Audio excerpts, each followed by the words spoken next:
Hello, you wonderful people. So for today's video, I'm going to talk about the final trailer that came out for the Eternals. If you haven't seen it already, I'll include a link to it in the description down below. But I really like the opening being the conversation about, like, right, what happened 5 years ago with Thanos snapping away half the universe, but then that the people on this planet being responsible for restoring the people that were snapped away. But it seems like that sudden surge of everything coming back gave energy necessary to start something known as the emergence, which basically seems like it's the apocalypse, and it's going down in 7 days, and that's basically going to be the thing that draws all the Eternals together, because they have to come together to stop this apocalyptic element, which I think is so fascinating, because it also brings up something I've had questions for a while about, you know, ever since the Eternals got introduced. Well, at least like two things that have kind of popped in my mind. This is more so like what I thought. Like, first and foremost, were the Eternals affected by the snap? That's been my biggest question, just because at this point in time, with everything that's going down, Loki and everything, it's kind of thrown what the power scaling is out of whack. So, like, we know that there are things that weren't affected by the snap, like the quantum realm. There's obviously the theory of, spoilers, that the TVA is inside of the quantum realm. That's why the Infinity Stones don't matter. Whether that's the case or not, I don't know, but that's in a theory that I've heard that I thought was really fascinating. So, like I said, my big thing is, were they affected by it or not? Because it seems like Selma Hayek's character's there to be like, oh, like, this is what's going down, like, he didn't know. So maybe, like, there are some of them that were wiped out, and she's like, hey, I've got to explain to you guys what's happened. It's been 5 years, like, at least some of them were affected. The question is, like, how many? I mean, the whole point of it was random and whatnot. So there's that. But another question I've had for a while too is whether or not there would be ramifications for what is essentially 4 snaps across the universe. The first snap being Thanos wiping out half the universe. I'd assume the second snap being Thanos actually destroying the Infinity Stones. And then the third snap being Bruce bringing everyone back. And then finally the fourth snap being Tony killing Thanos and all of his cronies. So I've always wondered, like, because I feel like that's 4 snaps of major cosmic energy. I feel like there would be some ramifications, and it seems like this emergence is that. Because I'm wondering, like, is it supposed to be like a balancing thing where, like, that amount of cosmic energy did disrupt the universe in some cosmic way, and the emergence is supposed to be some, like, bounce back, like, ricochet from it? But it seemed like from Salma Hayek's conversation, it seems like specifically everyone coming back gave it the necessary energy. So that's why I'm like, could it be that the first snap gave it like half the charge, bringing everyone back, with the third snap, like that being Bruce's snap, ended up like fully charging it and setting everything in motion? I don't know.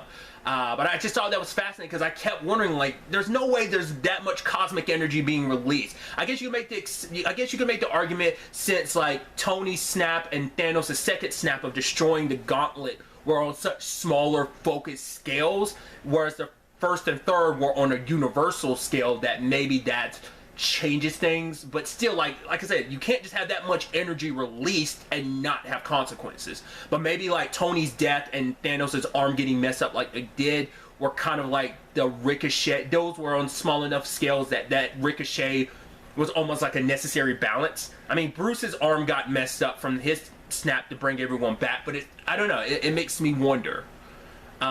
Maybe the gamma radiation, since that it was what protected him and just made it so only his arm got messed up, maybe that kind of ricocheted some of that, like, backlash, but maybe the other snaps couldn't be back, like the emergence is that. I don't know. Because I'm like curious, because it seems like it's an apocalyptic event, but I'm curious, is it connected to the deviants? Is it just something just in the universe meant to be a failsafe if something like this happens? I don't know. But it is, you know, the trailer, both of these trailers have done a really good job of just giving you this scale of epicness. And it feels like this story is an epic. Kind of like Infinity War and Endgame feel like an epic, so does this, but in a kind of different way. I don't know how to, like, really describe it.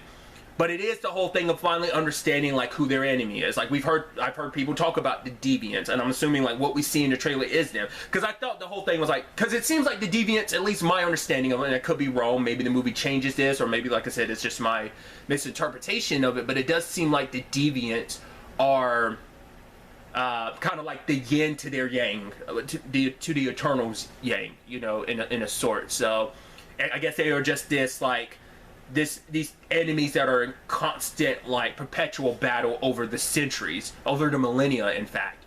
Obviously the conversation comes up of like, right, why did none of you interfere anytime there was any war on this planet?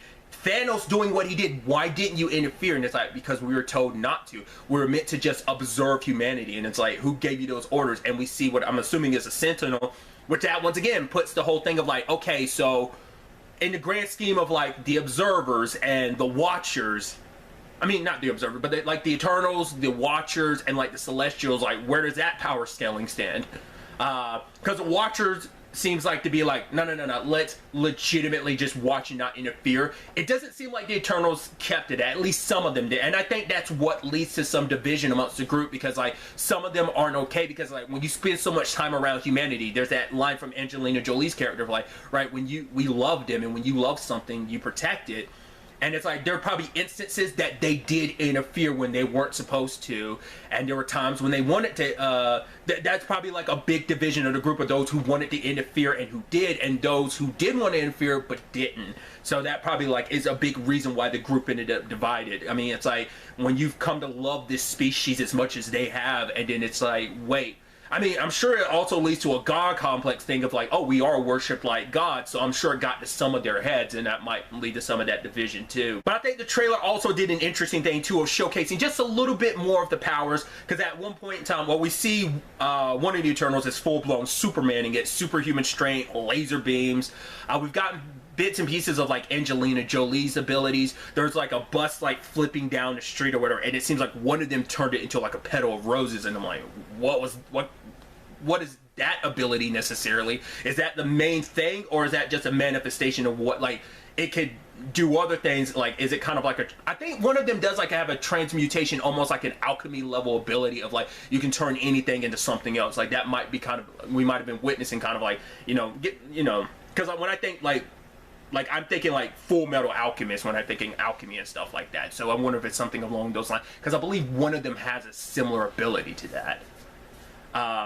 Obviously there's one that we've seen showcase a little bit too that has super speed. So what I also thought was interesting, I knew it was going to be the whole conversation of, right, we're spanning the 7,000 years on Earth and stuff like that. But what I'm curious about is, what I thought was interesting is, like, I guess in my head, I thought we'd start in the past and eventually get to present day. It seems like we're going to probably start present day, and then as we, like, go along and, like, get introduced to these other characters as the Eternals are coming back together, that's when we probably get stories of, hey, like, why did we break apart? Like, our first time on this planet, we came here just to watch, but we did help in some cases, didn't help in others. Once again, why they were sent just to monitor. Was it just this planet? Are there technically other Eternals off on another planet doing the same thing? Or why were they specifically sent to Earth? Because there's also that conversation at the very end of the trailer. It's like, oh, hey, what's this table made of? Vibranium? I'm like, okay, so you know about vibranium just because it's a thing that came to this planet a long time ago, or are you aware of vibranium before it even came to this planet? Because they've been here for 7,000 years, but like, were they immediately born and ordered to go to, because we do see at one point, it seems like it's all of them gathered around a circle, and then like a jewel comes down and goes like inside of Salma Hayek's chest, and then it seems like that's her awakening. So I guess maybe that was the moment of them being born. But like I said, like, did they immediately come to Earth after being born, or were they out in the cosmos for a while and then they got orders? Hey, go to Earth, don't interfere, let things play out. Because maybe there's like a bigger picture here of like, no, we need to let these planets grow, because these warriors that are going to be born on this planet at some point in time, we need to allow them to grow, because of the cosmic stuff that's about to go down at some point. We're going to need these planets ready for what's to come, whether the deviants are going to be an even bigger threat later on, maybe knowing that the emergence would happen at some point in time. Like I said, what exactly that is, I don't know. But it just, I'm really excited for this movie. Just like the scale just feels so large and small at the same time in certain regards, but it just feels like that story of 7,000 years, like the stories of immortals, it always seems so fascinating because it just feels like such a large scale story in that regard, even if it is on a smaller scale of focusing on these characters. I think that's going to be an interesting balance of being an epic tale while also being kind of an intimate tale in certain regards. I think that's going to be such a fascinating thing about this movie. Obviously, these are just some of the things kind of going through my mind. I'd love to get to know your thoughts in the comments down below. Do you agree with some of the things I've, questioned or brought up in this video? Do you disagree? What are your thoughts about them? What are some things you want to see from this movie? What are some things you expect to see? Let me know all your thoughts. Really, that's all I wanted to talk about. Till the next time we meet, be happy, be safe, live life to the fullest, and enjoy it. Good day and good